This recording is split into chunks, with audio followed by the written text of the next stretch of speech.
just want to welcome each and every one of you to the Rotary Club of Nairobi Langata, and we are co-hosting this fellowship with the Rotary Club of Nairobi Mashariki, and we have the President, Martin Mugambi with us here. Karibu sana Martin and all your members. All right, so you'll allow me to officially start the meeting, and we usually start all our meetings by ringing our bell.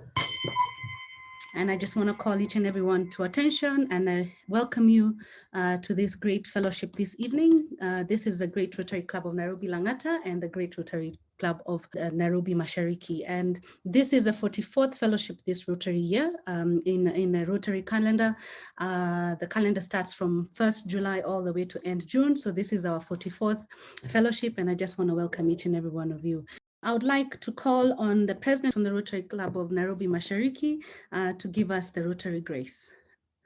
We shall say the Rotary Grace. O God and giver of all good, we thank thee for our daily foods. The Rotary friends and Rotary ways help us to serve thee all days of all of our days. Amen. Amen. Thank you so much, President Martin from the Rotary Club of Nairobi Mashariki. So good evening, everyone. My name is Immaculate Mwake. Kindly join me to recite our four-way test. So, of the things we think, we say and do, is it the truth? Is it fair to all concerned? Will it build goodwill and better friendships? And will it be beneficial to all concerned? Thank you very much, Return Immaculate, all the way from Switzerland. The four-way test is what we live by and abide to as all Rotarians around the world. So thank you so much for reciting that for us. And I would like to ask if you have a glass, a cup in your hand, please do hold it up. If you don't, just take your right hand across the chest. And I would like to toast to the President of the Republic of Kenya. This is to the President. All right. So a very warm welcome to each and every one of you once again. I won't take too much of your time. You'll just allow me to tell you a bit about Rotary in terms of what it is that we do. Rotary is an international organization. It is made up of 1.2 million Rotarians across the world who are members of 35,000 clubs.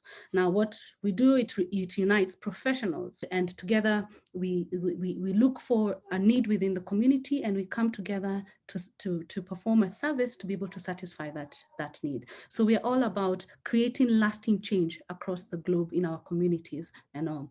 We call ourselves people of actions, and we are, like I said, different people from different professions. We are friends, and we ideally look for problems, and we look for ways of how we can be able to solve those problems. So we've got Rotary International, and we as Rotarians fall under District 9212, which is made up of Kenya, Ethiopia, South Sudan, and Eritrea. In the District 9212, we are currently 126 clubs, and we are 3,326 Rotarians, all looking at making a difference within the community. In our district, our leadership is our district governor, Patrick Obath, and we have our district governor-elect, Alex Nyaga, who will become our district governor on the 1st July 2021, and he happens to be the charter president of this great Rotary Club. We also have our assistant governor, Dana Wendo, who looks after us as a Rotary Club of Nairobi Langata, and we have the assistant governor, Jane Katuga, who looks after the Rotary Club of Nairobi Mashariki.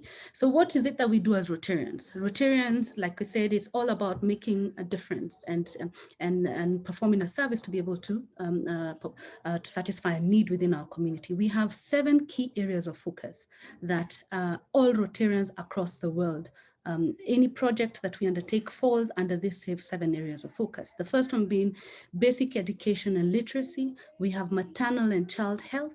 We have peace and conflict prevention and resolution. We have disease prevention and treatment. One of the things that most people in the world don't know, all the free polio vaccines that have been given around the world for free are primarily funded by Rotarians across the world who work closely with the World Health Organizations as well as the pharmaceutical industry. But as Rotarians around the world, we contribute towards the vaccines, and that's how it's made possible for them to be brought within the different countries and given for free. Now, we're also very big on water, sanitation, and hygiene. We have community and economic development. And then the support for the environment is our latest addition in terms of our 7 areas of focus as Rotarians. Now, who are we as a Rotary Club of Langata? We are currently 118 members, made up of 60 women and 58 men. And our average age is 42 years old. And we call ourselves the Fun Club, hence why we perform service as we have fun. We happen to be the biggest club in the district, the biggest in terms of numbers, and we also look to be big in terms of our giving as well as the projects we undertake. And being the biggest club in the district, we also have the biggest board. I have a great board that supports me as the president of the Rotary Club of Langata, and we have a board of 22 people, and these are just the individuals within our Rotary Club board that support me in regards to running of the club. Now, in terms of the Rotary Club of Mashariki, like the president said, Martin said, it's our baby club, and what happens with Rotary clubs, we help form clubs, and we formed the Rotary Club of Mashariki about 10, 11 years ago, and that is the board. I would like to ask President Martin just to tell us about where they meet and how someone can be able to become a member. Well, our club is we are the baby club of Rotary Club of Langata. Well, we fellowship in Buruburu in Jim Liza Hotel every Wednesday at 7 p.m. As the name suggests, we are from Mashariki Eastlands. And in Eastlands, we have a lot of projects. We have a lot of opportunities to serve. And we are glad, we hope that by the end of 2023, we'll have covered all the areas up to the bypass, like the whole of East Lando area. Reach out to us if you want to join us. There's always a lot of opportunity. There's a lot of things we can do together and have fun as well. We are a fun club. I believe anybody in Eastlands should be a member of our club. Thank you, everyone. Thank you very much, President Martin Mugambi. You have seen the contacts in terms of how you can reach out to them. So please, anyone who's on that side, please feel free to join them for their activities as well as their projects, and also to join them as a club. We have our district governor, elect Alex Nyaga. Yes, indeed, by President Sarah, always ever so jolly. And good evening to you all. President Martin, I'm looking forward to when Eliud, welcome, and know you've done so many great things beyond running, and that is also giving back to our society and our community. And it's in the same very areas of focus that we resonate together as Rotarians, in the area of environment, on the area of literacy, where I know you support the local library back home and with books. And I wish to assure you this, as the governor for Rotary incoming, that we will work together, and we are very committed to your cause, and we will be able to do great, amazing things together as we change lives. Let's serve together, and I look forward to our fellowship this evening. One love. Thank you so much, our district governor-elect, Alex Nyaga. And like I said before, Alex Nyaga also happens to be our charter president. He's the one who chartered, he was a president and was very instrumental in terms of the starting of the Rotary Club of Langata.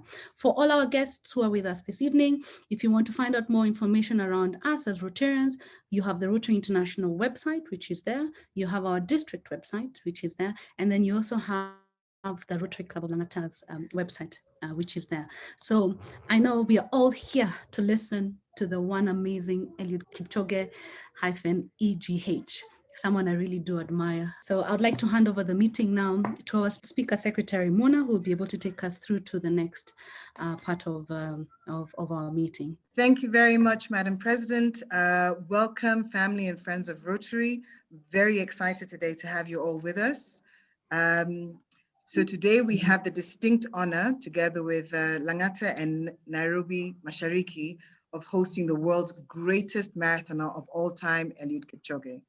As I'm sure we're all aware, he has a long list of achievements, which include being the world record holder, Berlin 2018, successes in the Olympic Games, World Championships, the World Cross Country Championships, World Indoor Championships, the Commonwealth Games, and the World Marathon Majors. Today, he joins us fresh off his win in the Netherlands, from the Netherlands historic NN Marathon last month. But truly one of the most memorable runs was when Eliud Kipchoge etched his place in history on the 12th of October, 2019 at the special Ineos Marathon in Vienna, achieving a time of 1 hour, 59 and 40, becoming the first person in recorded history to break the 2-hour barrier. In addition to these achievements, Eliud off the track has the Eliud Kipchoge Foundation, which has 3 pillars. I've been asked to just do a quick summary of these. So the pillars are environment, education, and health. With the environment, he's a man totally in love with the environment and its conservation, acknowledging that being surrounded by trees and fresh air have given him the ideal training environment for his career. Close to his training camp in Kaptagat area, Elgeyo Marakwet County, is a Kaptagat forest, one of Kenya's 5 water towers. Unfortunately, it's losing its cover due to illegal logging. So to counter these losses, Kipchoge has adopted 130 acres, which he plans to fence off and rehabilitate by planting indigenous trees as part of the nation's drive to achieve 10% cover by 2020. Education is the second pillar. He has a deep love of books, and his desire is that each and every child gets to experience the wonder that reading brings. Unfortunately, access to books, especially deep in the village, is a challenge. So he plans to establish libraries in schools across the country. And currently, he's working with the Ministry of Education, which is supporting the construction of a library in Kapsisiwa Boys in Nandi County. Kipchoge has also embarked on a school upgrade program, which targets schools with serious infrastructure challenges, such as leaking roofs and poor sanitation, as he believes that learning can only happen in a conducive environment.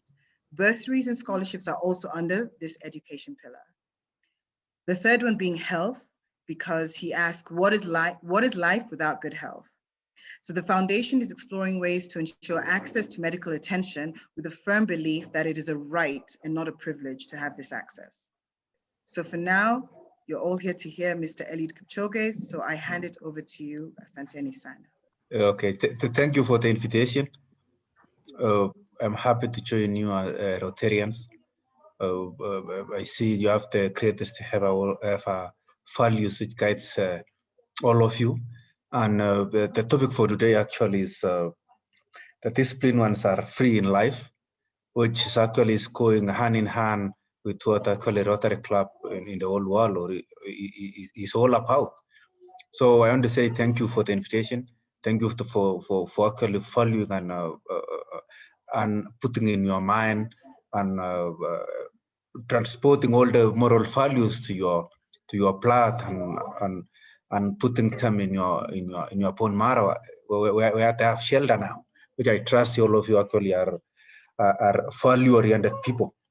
So without wasting a lot of time, let me actually say the disciplined ones are free has a big meaning. That means that if you know what you are doing, then you are free, you can sleep well, you can actually think well, you can relax well, because you are doing the right thing. Because the meaning, there is the difference between discipline and self-discipline. As I can say, discipline is the practice of framing people to obey rules and orders. Framing people to obey rules and orders, which is not good. You have been framed to obey that rule and order. That means somebody else is under you. Somebody else is actually sitting on your head so that you can obey rules and orders. What I'm trying to say is that self-discipline actually is acting according to what is the right thing to do, rather than what you feel like doing. So what I'm trying to push to you guys is self-discipline, because that's what guides you. That's what actually drives you when you get out of your door every morning. That's what drives you when you are sitting with your family or with your friends. That's self-discipline. I always say, if you are not self-disciplined, then you are a prisoner. You are not free. You are a slave to your passions. You are a slave to yourself, because you are not self-disciplined. You are always following other things, or you fear to say something because you are a slave. The moment you are self-disciplined, then you are free in life. You are free to walk. You are free to say anything. You are free to do what you want. That's what I mean by self-discipline. And the topic self-discipline ones are free in life is actually about self-discipline, not discipline itself. because I trust all the human beings actually should have self-discipline, and discipline will come automatic. But what are the benefits? If you are self-disciplined or you are disciplined enough and you are free in life, then what are the benefits? Because everything has its own benefits. Everything has its own values. So the benefits is that if you are well self-disciplined, then you are shaping your feelings. It's really, your feelings are really in shape because you are self-disciplined. Secondly is that it will bring you back. When you fall out of the course, then it will bring you back automatically. Well, I will take an example of a running track. When you fall out of the running track, then you need to come back in order to run comfortably. So as far as self-discipline is concerned, when you are away, when you fall actually outside those 8 lanes, then it will bring you back to that 8 lane, and it will push you to that first lane, which will make you run comfortably and even win. Lastly, about the benefits of discipline is that if you do the right thing at that moment, then you'll have a long-term benefits because you are doing the right thing all the time. Then you'll be beneficial for all of your life. Those are the 3 benefits. One is shaping your feelings, bringing you back to the right place where you are belong to, because actually, as a human being, you need to be in the right track at the right time with all the happiness. And lastly, we summarize the 2 benefits is that if you actually behave in a self or have that self-discipline in a long term, then it will make your life actually flow comfortably and in a happy way for a very long time. But I've discussed about self-discipline. But how can you cultivate the self-discipline? How can you get that self-discipline to yourself? How can you be self-discipline? First is that I want to keep your warning. To be self-disciplined is not a one-night event. It's like going for a gym and you want to build your muscles. If you go to stay for a gym for 9 hours, you cannot get those muscles. But it's step by step. You need to go to the gym for 3, 4, 5, 6 months in order for you to be fit and have muscles. So to be self-disciplined and to be free in life, not to be a slave, is not a one-night event. It's step by step. It takes time. So everybody should know that this discipline you can't get it at that time, but it's step by step.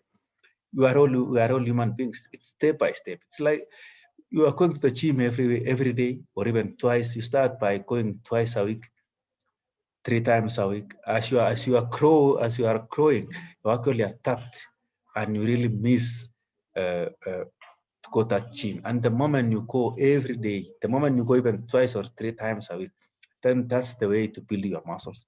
That's the way to become more fitter ever. And when I actually talk of self-discipline, is that it's step by step. It's step by step. First is that you need to stick to your priorities. If you stick to your priorities, then that's the only way to become self-disciplined. Stick to your priorities. Walk your talk. Walk your talk. If you walk your talk, that's sticking to your priorities. That's how to cultivate self-discipline. Secondly is that don't make excuses. Making excuses actually shows that you are indisciplined, totally indisciplined. Don't excuse yourself. If something has happened, it has happened. So don't make excuses. That's move on, learn from it, get positive things from that failure, and move on. That's how to be self-disciplined. Thirdly is that all of you should learn to say no. You should have vitamin N. Having vitamin N is learning to say no. If you actually have guts to say no to anything which comes your face, is one way of becoming self-disciplined. Fourthly is that make discipline your lifestyle. Every time you walk, make discipline your lifestyle. Those are 4 factors whereby you need you cultivate in order to become self-disciplined. That's the only way. I know one of them, vitamin N, is the risky thing to actually for all of us, especially parents, because I trust that all of you are parents. And when you take a kid to a supermarket and the kid actually wants to get chocolate and it's not in your bucket list, say no. That's having vitamin N. If you don't have that courage to say no, then you are lacking vitamin N.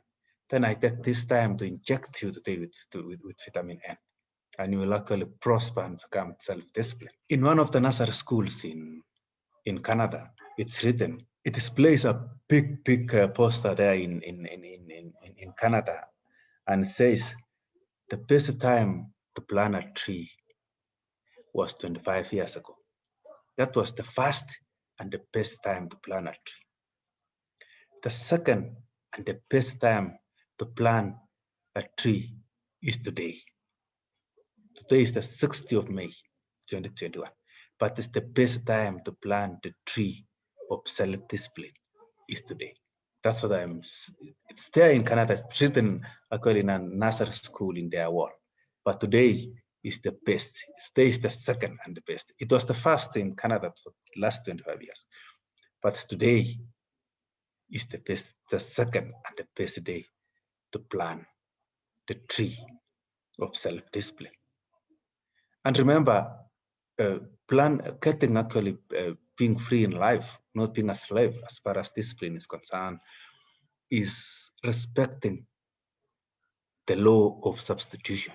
The law of substitution says this: a human being mind holds only one thought at a moment. It's not 2, only 1. Either negative or positive. But the beauty of the law is that you can replace that thought with another thought. So I want to tell you today, if you are not disciplined, then let us please remove that indiscipline in your mind. Put the self-discipline one, and that's the only way to live. The law of substitution is what guides every human being. You cannot have 2 things in your mind at the same time. And that's the law. We respect the law. And another law is the law of sowing and reaping. You will reap what you are sowing.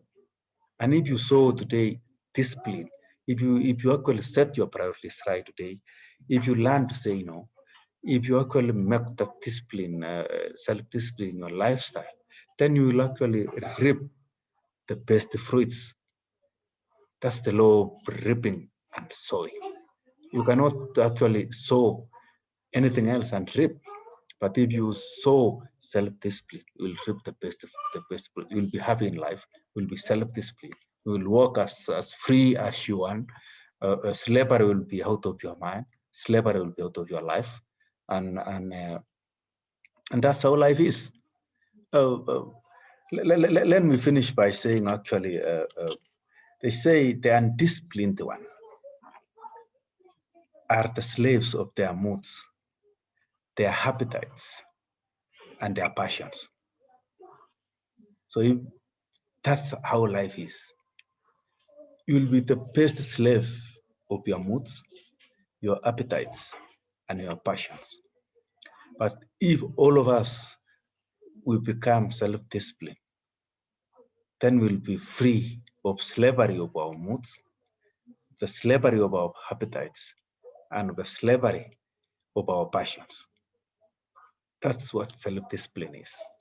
It's a short topic, but it carries a lot of values.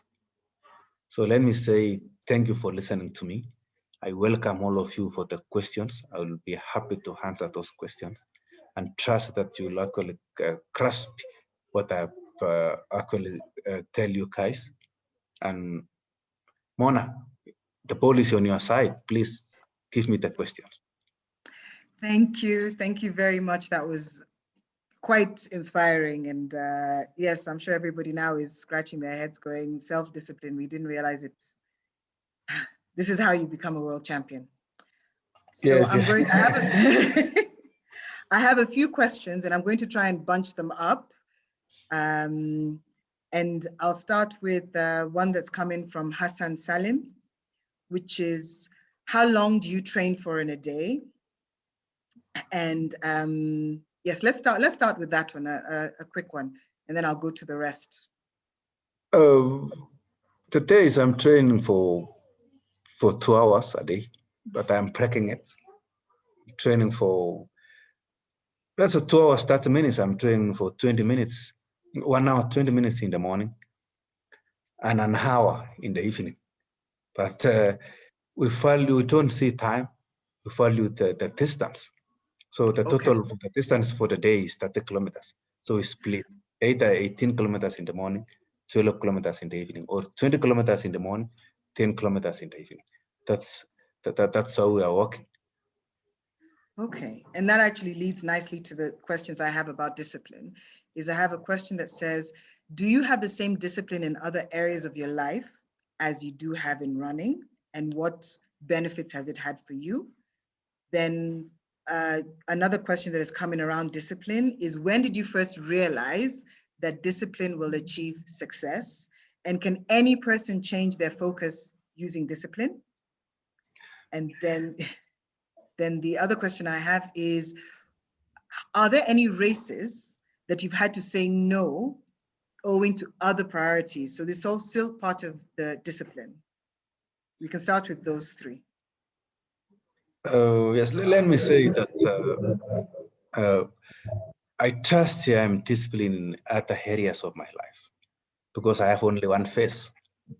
I have one face which everywhere I am, I show that face. You know, I don't have two faces whereby when I'm in running, I have another face.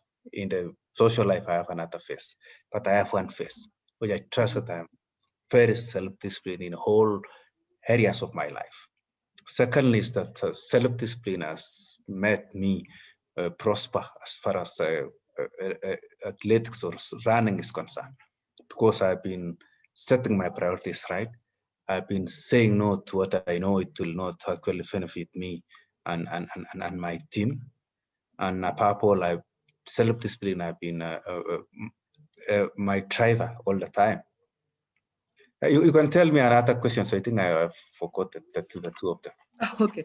Yes. The other questions I had was, when did you first realize that it would achieve success?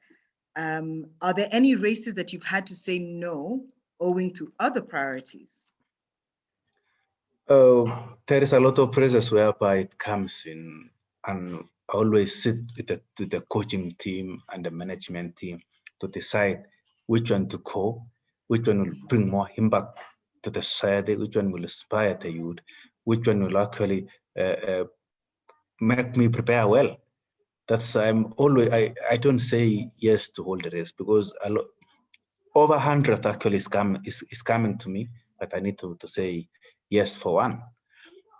As far as realizing that maybe discipline can make me successful is that I realize it when I know I need to jump other fences. I need to leave other things in order for me to train, because I always train and stay where I'm staying in the camp. And that's, I can say, I realize that if I become really focused, then that's discipline, and that's what brings success to my career. Okay. This question is coming especially these are questions especially in terms of your races.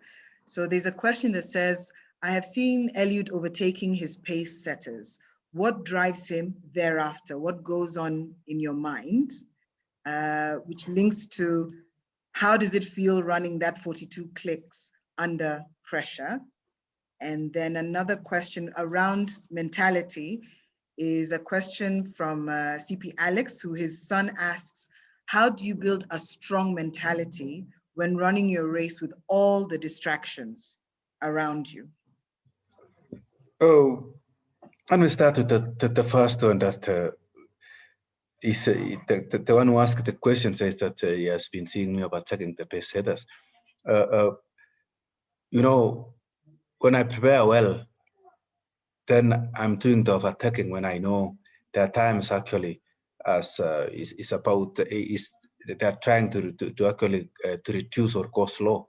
That's the only way to still push and aim for the right time. So in my mind, I really think about time and the kilometers. That's what actually drives me. That's what actually makes me to what motivates me. And actually, you know, that's what makes me and motivates me all the time to run very fast. On the other hand, is that about the pressure. A lot of pressure is in my shoulders, but I trust if I, you know, I don't believe always in success. That's the first thing. I don't believe on it. Okay. I believe in preparation and planning. I believe that if I prepare well and plan well, then success can come on my way. Because if I concentrate purely on success and I don't do the necessary things, then success will not come. So I trust and believe 100% that preparation and planning is the key. So that's what actually makes me to handle the pressure in my shoulders and everything, and makes me to really run freely. Wow. Okay. And actually that brings to a question from Nyambura Moniki, who asks, when in pain and wanting to give up and the tank is empty, what mantra do you say to yourself to just keep running? First, that's the best question, and it asks the shortest answer ever. Okay. Where you feel the pain, that's where success is. If you feel that pain, if you feel that you want to give up, still continue a little bit. That's where success is. If you don't feel that pain, then success still far, still in that finishing point. So when you feel that pain, that's where success is. Please press on. So this is also linked to this, is a lot of young athletes have fallen from grace and engaged in vices, ended up living in poverty. Do you have a mentorship program for such athletes to reform them and bring them back to the fold? It's a question from Lillian. In our area where we are training in our camp, we are not training athletes. We are training human beings. Apart from being a successful athlete, you need to have personal development, human development.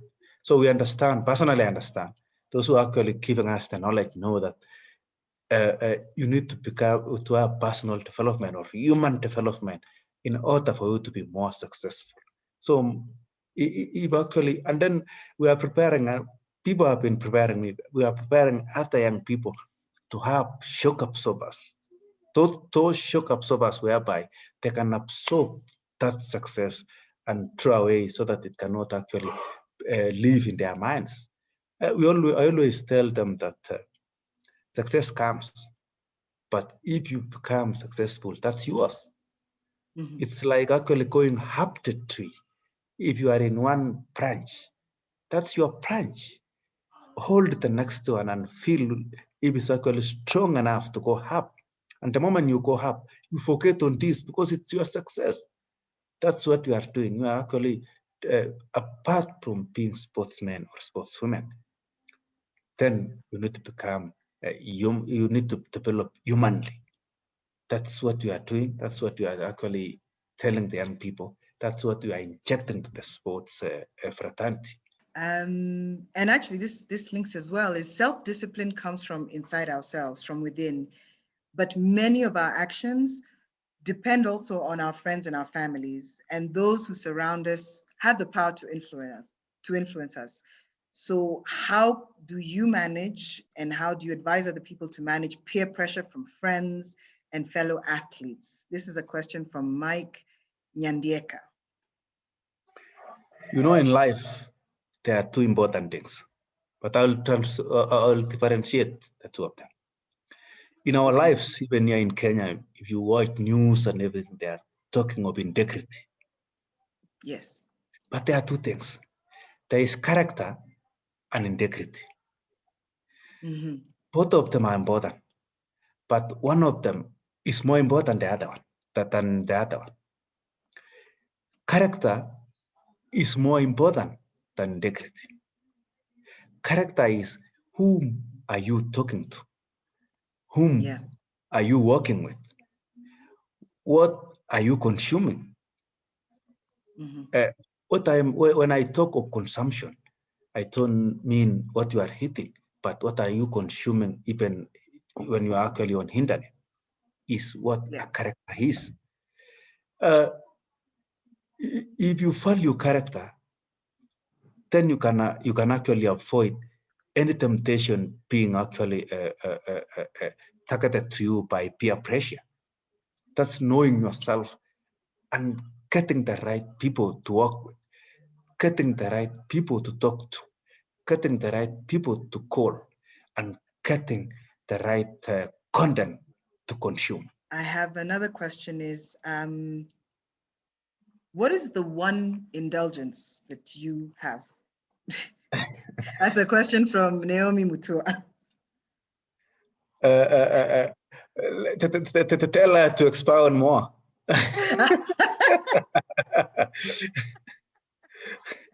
Naomi, type up and tell us to expand. What is it that you want to know? So while she's thinking of that, another question about discipline is, what kind of discipline do you direct towards your finances? Because I believe it is easy to lose what you have worked really hard for, but you seem to have managed very well. So do you have any nuggets of wisdom? This is a question from Joan Mbesa.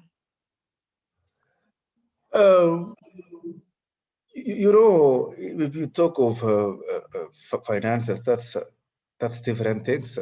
I just am differentiating all of them. I put finances aside, and I put a human being, that's me, aside, and the other things will be managed because I have many people who actually have rich knowledge as far as finances and advice. But all in all is that my mind is not on that side. What I have, I know it's just normal, but I'm still treating myself as far as to be more human being than to possess more. Okay. Yes. Which interestingly leads to how do you balance the pressure of your global audience? So the millions of us with your family. This is a question from Sheila Odiko. I balance in a good way. I am with my family all the time. I respect the fans in their own way, and respect my own family in their own way. But all of them are important, and they need to come together. But I took them to. I'm in the middle, but I'll bring them together and treat them in a respectable way and enjoyable way. I don't think pressure can knock me out and can make me actually lose my mind. I try all the best to be awake. I mean, thinking wise. Mm-hmm. Yeah. Okay. So Naomi has come back to clarify on indulgence. Yes. So she says, being so disciplined in life and work, what is the one thing that you allow in your life that is not part of your routine? So what is the one thing that you just enjoy?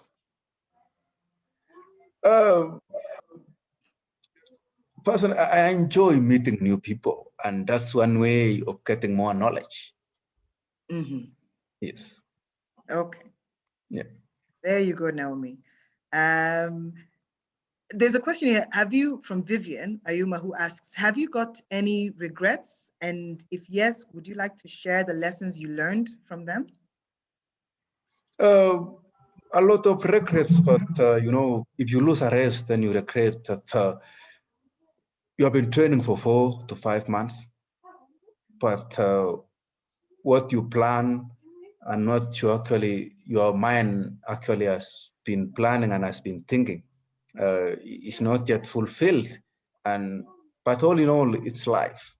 I understand them as life, and I don't think so much. Then I just treat it as a challenge and move on. Because if I just put on my mind, it will still put me down. It will actually knock on my mind all the time that I was there, I did not perform. And days actually are moving, life is moving. There is no way whereby life can come to stand still at any moment. Okay, that actually answers the question I was going to ask, which is Franklin Okata had said, how do you overcome failure? How do you put the 2020 London Marathon behind you? I think you've answered that question. Yes. There's a question here from Joram Omani who says, which is an interesting one, a lot of sportsmen and women get temptations to change citizenship. Have you ever been offered billions to change your citizenship? Not at all. I have never been approached at all. I don't know why, but even during my junior time, many people actually moved to Arabic nations, but I was not approached. But all in all is that I'm happy being in Kenya. I'm happy representing Kenya, and I'm happy actually being actually in a competitive country to show people that if you are in a strong country, you can compete, win, and show the world that even if 100 people are strong and you have another country, you have 2 people who are actually representing the country all the time, you can emerge victorious. Okay. We're very grateful that you stayed with Kenya. An interesting question. Can any of your children outrun you? Asks June Gashui. You know, they're still young. The moment I'll become older, I think they will outrun me. So it's only a matter of time. Yes. I've been asked, please name 6 sportsmen and women, alive or who have passed, who you really admire. Anne Mitaru has asked that question. Can you name a few who you really admire? First, let me start with my coach, Patrick Sang. I admire Usain Bolt. I admire Paula Radcliffe. I admire Lewis Hamilton as far as Formula One is concerned. I admire Chris Froome as far as cycling is concerned. I admire Alison Felix, the American lady. I think those are 6. Thank you. Now, I've had a lot of questions that have come in about food and diet, so everybody will forgive me if I just put it together, but it is a question about your food and your diet regime and what it is you'd recommend for those who want to take running very seriously as you do, or those who are actually just recreational runners. So if you have any comments on that. There is no special food if you want to run, not at all. But you to try your best to balance the diet. That's the only way. You know, there is no special food. Just have our local food. I'm eating local Kenyan food, but I'm trying to balance them, have proteins, have carbohydrates, have starch. Everything, combine them, and you'll get a lot of energy. So there is no special food. The food which are actually you can grab and you can reach, those are the good food. Okay. Have you ever, this is from Arella Migwe, have you ever experienced imposter syndrome? And if so, how did you overcome it? I don't understand. Just say, come back, come so, up. I guess, you know, imposter, I guess she's just saying, like, have you ever gone somewhere and thought, I'm not supposed to be here and why am I here? And how did you overcome it? Like, how did you overcome that feeling of, am I in the right place? People are calling me great. Should I be here really? And how did you overcome it? You know, the first time I got shocked is when I broke a world record in Berlin, and I was approached by somebody and told me that, do you know what you have done? Then I told him, yes, I know. Do you know what comes? The responsibilities will be higher now. Do you know what comes with the world record? Then I was shocked to learn that packing our record comes with a lot of things. So many people were seeing me in another way, which I don't want to actually to think for myself. But I'm trying to be normal. But people think that I should be somewhere else, not where I am. And that's what actually have been helping me to walk around. And people don't think I can walk around or I can be such a person to be in another group. But many things comes, but I restrict myself from putting my two legs there, because I know when my mind is full of fame, then that's it's a matter of time before falling down, and I think I can wake up again when I put all those things in my mind. And I don't want to be an example in future or in 20 years to kids that such and such athlete long time ago broke a world record. He put his fame and success in his mind, but he fell down hardly. He didn't wake up again, and that's why we are telling the youth, please don't follow that foot, that direction. I want to be a good example that fame and success and all those good things which comes, the beauty is that you are a human being. Those are what comes in after being successful. Okay, thank you. I have a question here about your family, which is from Joram, who says, does your wife have any role in your training regime? Absolutely, yes, because eating well is one of the training regimes. And she's the one who is preparing food and making sure that it's balanced well, it's well taken care of. So she's playing a big role. Okay, and just about a little bit about your family from John Thirima, who asks, what keeps you so together? And because you're often away from home, does that put a strain on sort of like on your family? And would you like your children to follow in your footsteps, knowing everything that you know? What keeps us together is love and an understanding of what I'm doing. That's what makes us to be together. Secondly is that I would like my children to be sportsmen and sportswomen, because I have 2 boys and 1 girl.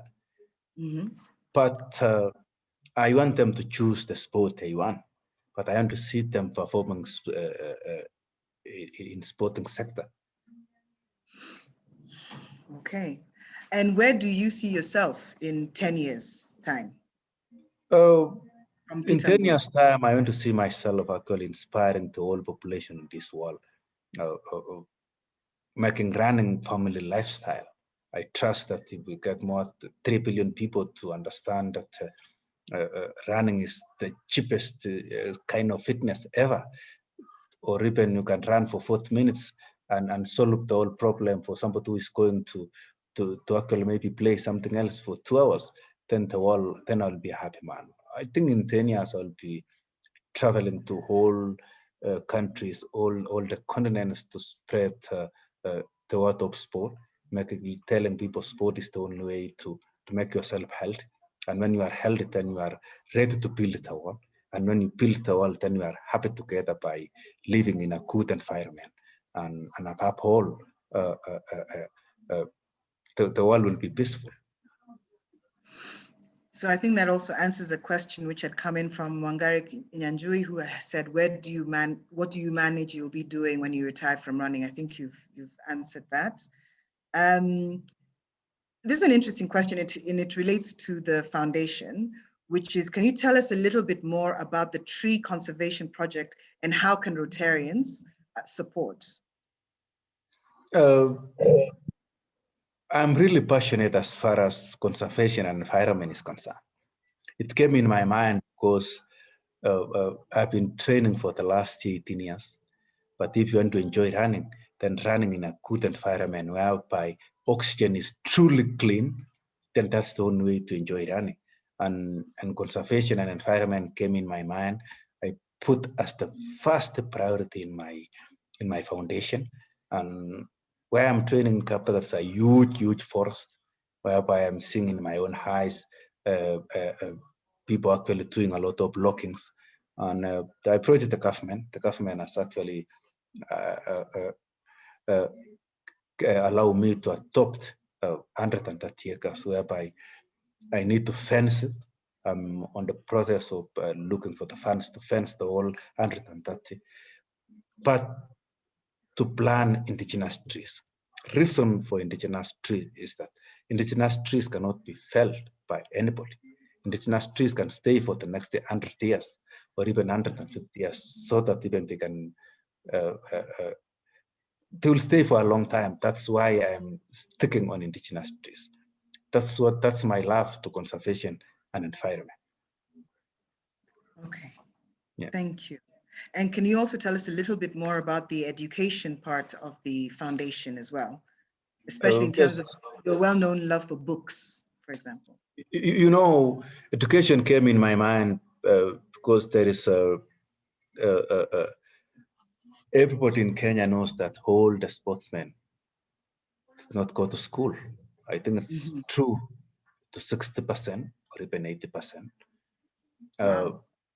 Most actually, at least who actually performed well, they are telling the stories that they left school and go for running because their parents actually were not able to pay school fees, and then maybe the schools were not actually in a good situation. So it comes in my mind that I need to, in my foundation, education should be the pillar number 2, so that people can get knowledge.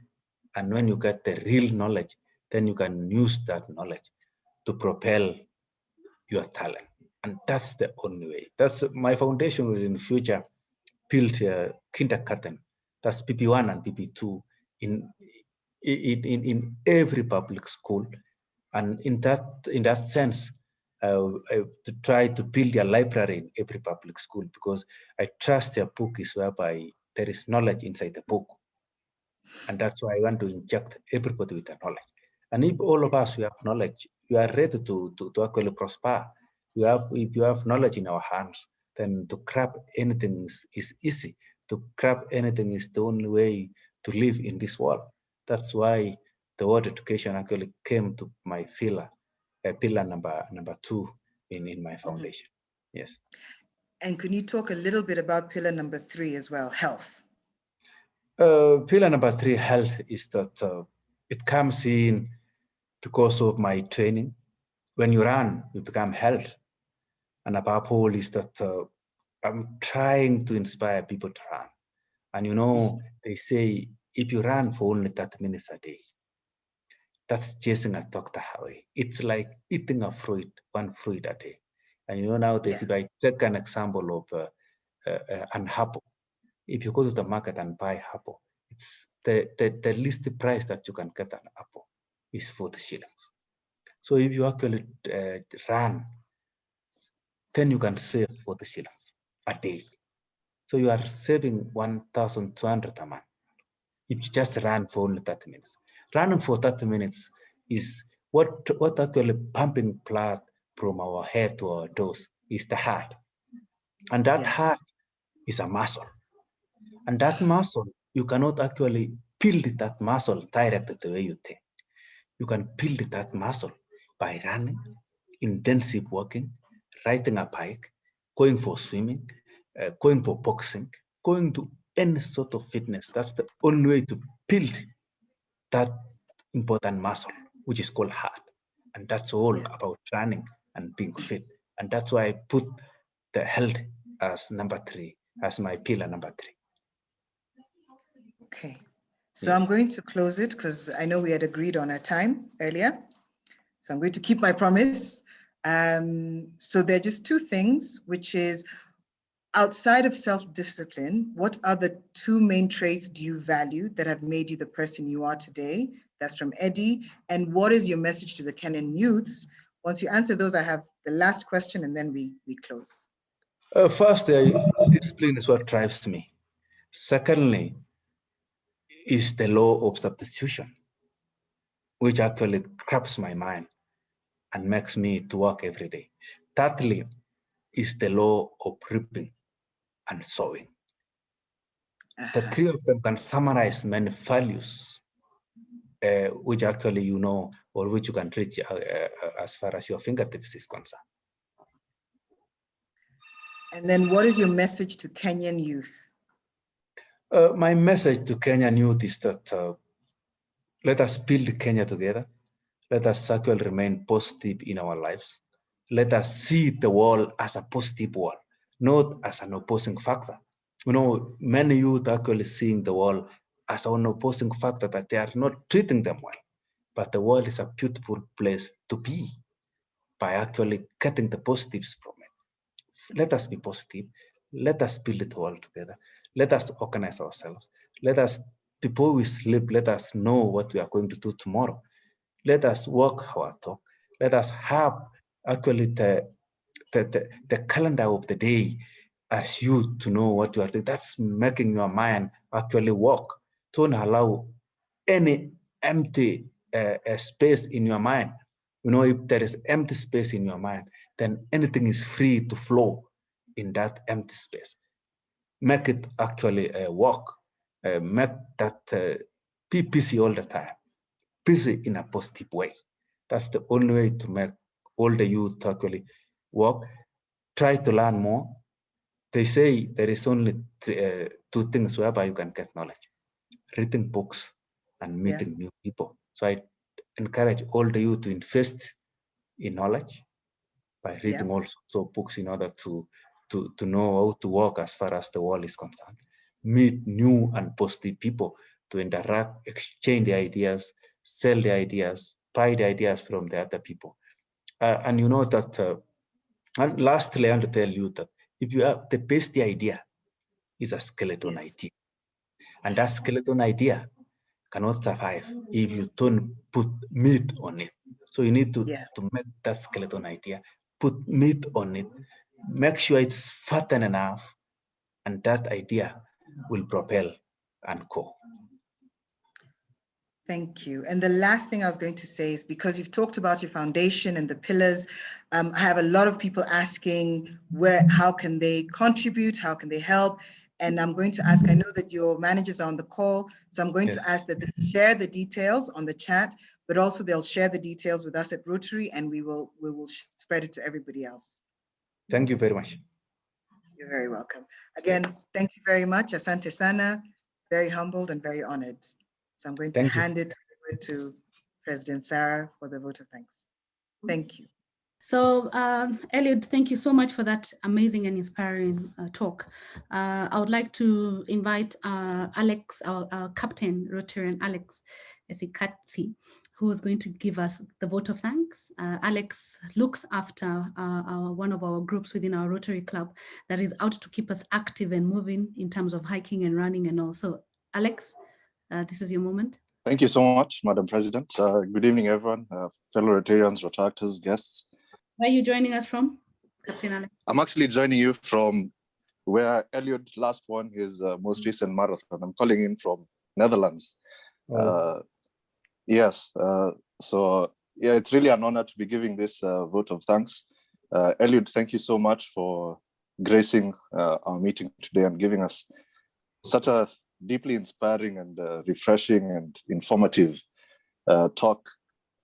I think you've left us with so many gems. I mean, we could listen to you basically the whole night. I mean, you've told us about self-discipline, the laws of substitution, and how you sow what you reap. But for me, my biggest takeaway is I think it's a realization that your mentality is such a big part of you being a champion. It's not just your physical ability, it's really your mentality. And as you said, it's your character, which is so important. And another thing for us who follow you and who are always watching you and really inspired by you, we're always so focused on your success. And when we watch you run, we're always looking at, you know, what position you'll come out or whether you'll achieve the sub 2-hour marathon. That's always what we are focused on as the people following you.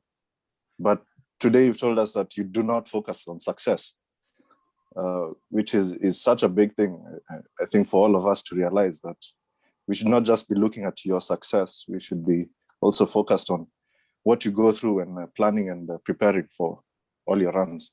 So thank you so much for that. Lastly, I think we have a plaque that we'll send to you. Hopefully you'll keep it somewhere safely in your office, somewhere you can see. And it's our 4-way test. So the Rotary 4-way test, which we said at the beginning of the meeting, is a moral code that we live by. And it guides us in our professional life or in our businesses or even our personal lives. And I'll just read it to you. It says, of the things we think, say, or do, is it the truth? Is it fair to all concerned? Will it build goodwill and better friendships? And will it be beneficial to all concerned? And that's what really guides us as Rotarians. Lastly, I'm also happy to hear that the district governor-elect, our charter president, Alex Nyaga, is looking forward to working with your foundation on, because you have very similar areas of focus, or your pillars and our areas of focus are really aligned. So I really hope we can work together with you going into the future. So again, thank you so much. You really are the greatest of all time. Congratulations on all your successes on and off the track. And we wish you the very best in your future endeavors. So thank you, Eliud. Back to you, Madam President. Thank you so much, Captain Alex, for giving that vote of thanks. Eliud, thank you so much for taking the time.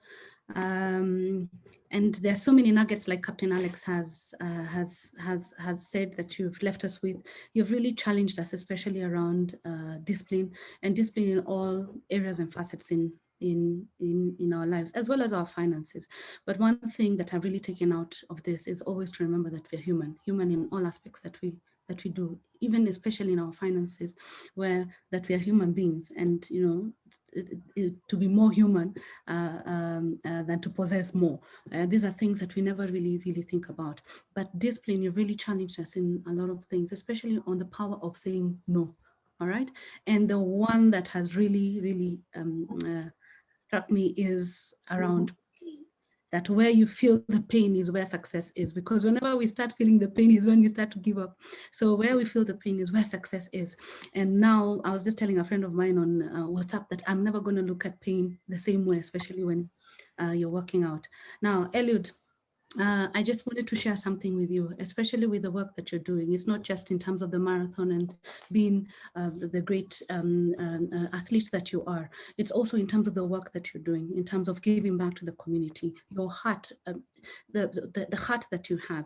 And with your permission, Eliud, I have also talked to our leadership. I would really love, with your permission, we have selected you to be an honorary member of our Rotary Club of Langata. Yeah, and we have chosen you for honorary membership, yeah, because we believe you to be a leader in your particular vocation. Your vocation being the work that you're doing in terms of the calling that you currently have, and you manifest such amazing qualities which fit you for membership for the worldwide community of Rotary, which is all about service, and you're already doing that. For you, it's not about being an athlete only; it's a lot more than that. So, with your permission, Eliud, I would like, with the powers bestowed upon me as the president of this great club, I would like to nominate you for honorary membership, and I would like to pick up this conversation with you, and of course with your management thereafter, to be able to see how we can be able to formalize it. But I just really want to thank you for this great talk, and also just sharing your experience and your nuggets and your love for what it is that you're doing, as well as family. The one thing that has come out so strongly is about family. Yeah, because a lot of us tend to get lost in every single thing that we do, and we leave out one of the most important things. So Eliud, thank you so much. And I think there's a lot, if you look at the chats, and I will share those with you in regards to what people are saying. People are really celebrating you. You have a huge support. You have a lot of people behind you supporting you and who love you. And it's because of what it is that you stand for, the example that you have set. And one thing that you can be sure is that people will never use, they'll only use you as an example for the positives, because that's exactly what it is that you have been able to show us as the world, not even within the athletes. The thing around the youth, especially around knowledge by reading the books and meeting new people, that's that's another amazing takeaway. So without taking too much time, because I know you told us you have a hard stop, because I think you need to be able to now start your evening routine and keeping within the theme of discipline. I won't take too much of your time. I will allow you, if you have a few more, if you have anything else that you want to be able to add or say to us, Eliud, karibu sana. And once you do that, you are free to leave. And I think people can be able to just show by a sign of just waving their hands in celebration of Eliud and for the great work that you're doing. You're doing us proud, and we do love you, Eliud. Thank you so much. Do you have anything you want to say, Eliud? I want to echo one of the bishops in Italy, long time ago, about maybe 400 years ago. He says that the urgent thing in this world is to say thank you. So I want to say thank you for the invitation. Thank you for listening to me. I trust everybody will actually, together we can actually have good moral values, and we can go higher. Remember, we are not limited at all. That's why I always say no human is limited. Thank you, and I wish everybody all the very best. Thank you so much, Eliud. Thank you. Thank you. And to your management lead, Kamau, thank you so much for making this possible. Thank you, Eliud, and we wish you a good evening and blessings and greetings to your family back home. Thank you very much. All right, so our theme is one love. So one love to you, Eliud. Thank you. One love. Thank you. All right, one love. Yes. Yeah. All right, thank you so much. All right, Sergeant, at this particular point, I'd like to call on you, Oscar. Fantastic. Thank you so much, President Sarah, and the team that put this together. Thank you so much to all our guests who've checked in. We didn't have a chance to tell the urban swarers, thank you for coming in such a big number. I could see the names of the guys who are there. Any other running club that has joined us today, thank you so much. For all our guests who've never been to a Rotary Club meeting, we do this meeting every Thursday, 7 to 8:30. We have amazing speakers. Not all at the same level of Eliud, but we do try our best to have great speakers that are impacting our lives in different sectors of the economy. A lot of the speak you're going to hear now, if you choose to stay, is going to be a lot of Rotary speak. Feel free, it is part of what we do as a club. If you feel like you want to drop off, we thank you very much. Leave us your contacts. We'll try and put you in our mailing list and tell you when we have our next great speaker. I want to put it to the Rotary Club of Langata. Today, I'm not going to ask for happies. It's 8:10. We are over 300. We might still keep a few hundred people on the loop. Please do contribute your happies on the club contribution pay bill number. Put in your name and of course the account being happy goes to the foundation. Rotary Club of Langata members, Rotary Club of Mashariki members, as is per the norm of all our Rotary meetings, we do a contribution of 100 shillings.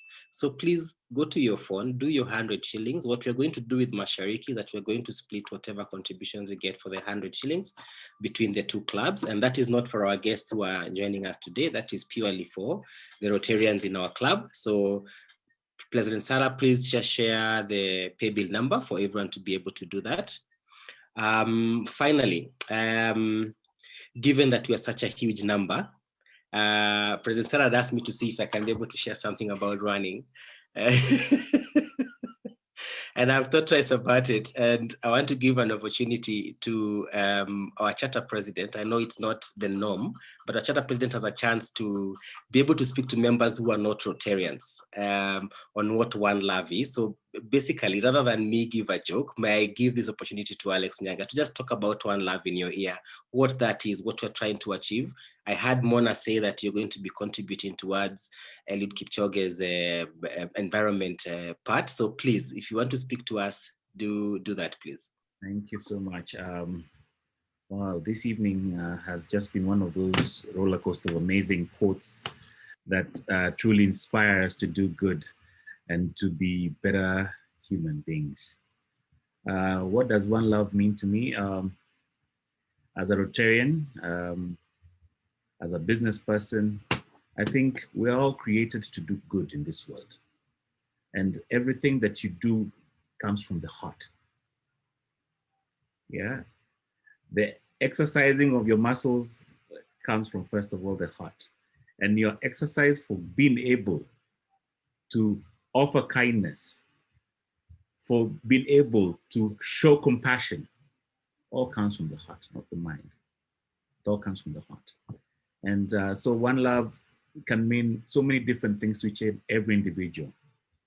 But when we set our mind to do good with matters of the heart, when you love with one heart, great things happen and great magics happen. And ideally, it's the movement that has been set out as a theme for this coming Rotary year, starting in July. So one of the things that I wanted to mention to us is that, and to Eliud before he left the call, is that I would wish for us to be able to rally up Rotarians and friends from that side, from his hometown, to actually go and plant indigenous trees there. And I'll commit to around 2,000 seedlings, because one of the things that we love to do is to plant, and not just plant trees, to grow trees. And I think part of that commitment, we will see to it that it happens. As Langata, the club that shows a lot of one love to everybody, thank you for such an awesome, awesome event and session and mentorship session with Eliud. One love. Thank you so much, Sipinyanka. Just before I take off and sign back to Madam President, the management team for Eliud, I think they are still here. We are in contact with them, so we're going to be able to share that. Madam President, over back to you for the rest of the meeting.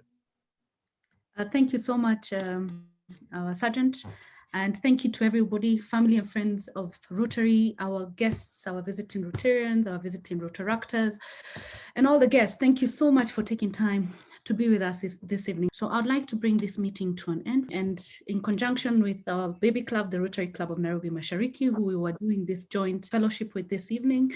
So this is to Rotary the world over.